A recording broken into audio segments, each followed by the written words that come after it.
আমরা চললাম এখন পুরী। জয় জগন্নাথ।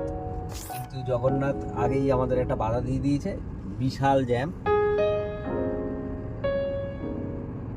ধুলাঘাট টোল প্লাজার আগেই, অনেক আগেই আমরা এখন জ্যামে আটকে আছি। দেখাচ্ছে +25 মিনিটস। কোনো গাড়ি নো নড়ন চড়ন, আমরা জাস্ট বসে আছি। খুব দুঃখিত তার জন্য, ভীষণভাবে দুঃখিত। আর আমাদের একটা জিনিস, আমাদের বেরোনোর আগে জগন্নাথ ঠাকুর কি বলবো, বজ্র বিদ্যুৎ সহ বৃষ্টি দিয়ে পুরীতে ওয়েলকাম জানানোর জন্য রেডি করে দিয়েছে, কিন্তু এরপরে তো খিদে পেয়ে যাবে। আমাদের যেটা প্ল্যান 450 কিলোমিটার 485 কিলোমিটার দেখা